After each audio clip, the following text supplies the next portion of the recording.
Hey guys, welcome to video 8, the much awaited post-storm video 8, and we're looking at chapter 3.2, and we're looking at China is basically going to reject Europeans' outreach.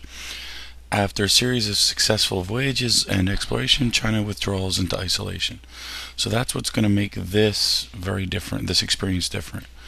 China is going to become isolated. They're going to stay to themselves. You're going to study two dynasties. This is the first video. So this is video 8. This is video number 9. Here's the main idea.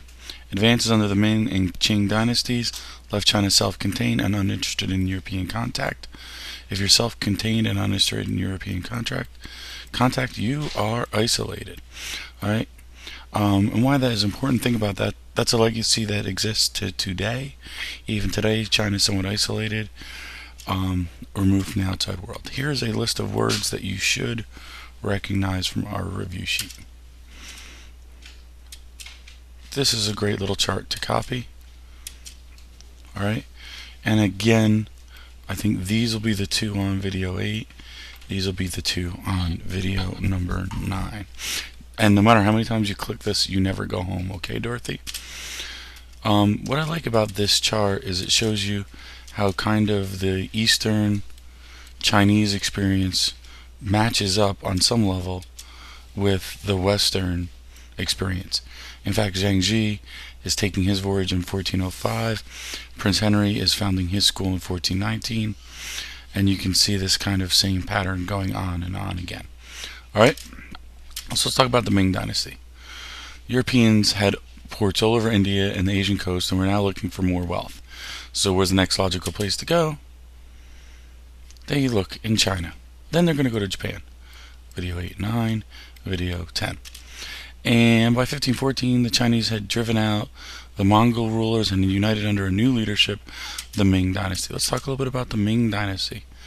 It had become powerful, and it becomes basically the dominant power of Asia. These are the years your book identifies, and they'd created a set of vassal states, places that were loyal to them, follow them. So here's big China, and then they have little areas that follow them or that are loyal to them. They had common forms of payment. They were expected to pay for military assistance and tribute, basically China for being awesome. So on some level, China is the big bully. That's the muscle, right? And China expected, because of that experience, the Europeans to pay. Well, if Asia was sending them money, sending them tribute, so why wouldn't the Europeans? By the way, this is a new pretty cool logo for CHS. In fact, one of the highlights of the Ming Dynasty is in 1420, they complete the Forbidden City. So during the Ming and Qing Dynasty, this is the capital.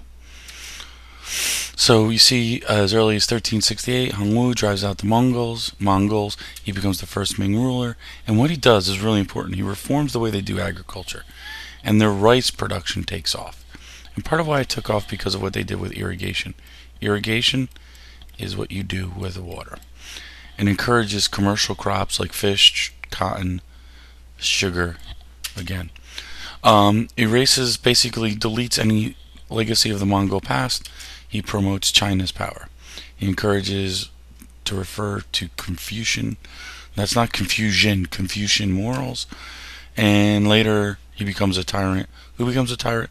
Hongwu, because he's paranoid of an overthrow. And you see that here when he's erasing the Mongol legacy. Yoglom, his son, takes over. He launches the first voyages of exploration. This is important. He does it before the Europeans. And he did it to show off China's power and expand tribute system. So wherever their boat went, they said, yo, give us some money. And notice this is not YOLO, it's Yoglom. And it's a way to flex their power. Ming Dynasty again. Hongwu becomes the first Ming emperor.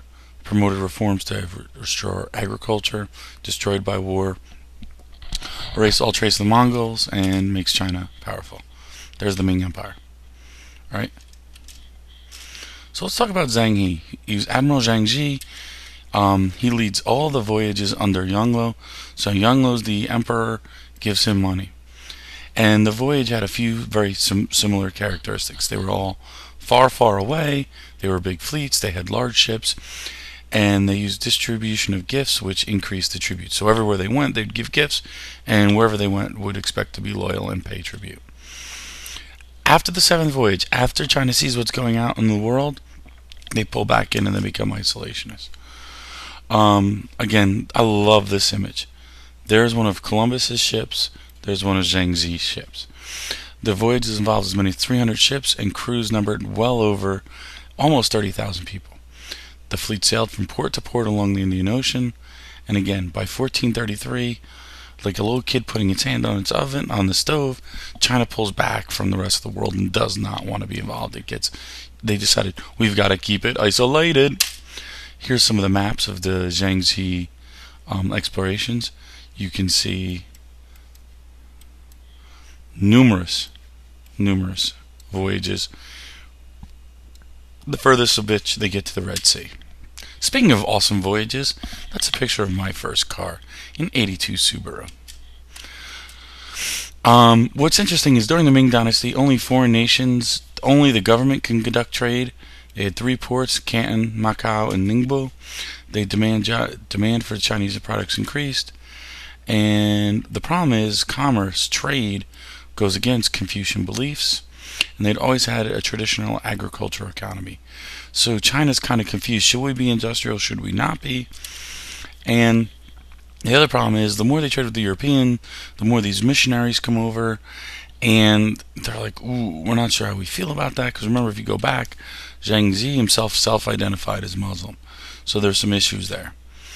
And one of the things Zheng He did, wherever he went, he left silver and spikes. Silver and silk as gift, not spikes. That would be bad and awkward. After that, more than 16 countries start paying tribute to China.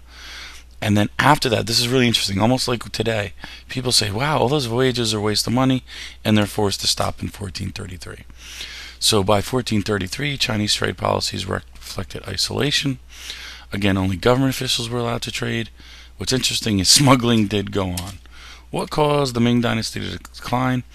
After Yoglom and after the explorations, you get some ineffective rulers, you get some corrupt officials, and they start to have money problems because they're not willing to be industrial, and they have this kind of combination of a high industrial tax. So the farmers are having to pay high taxes, and they had a few bad harvests. People start starving, and as you know, once people starve, they get mad. Especially I would. Wait, that picture was supposed to go away, but it didn't. We can just do this.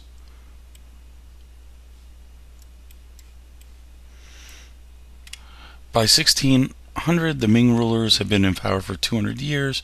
They're getting weak, they're getting tired, they're getting played out. And after that, you're going to see another dynasty come and take over. We'll talk about that in the next video. Again, why did China isolate itself? Because only the government can conduct trade.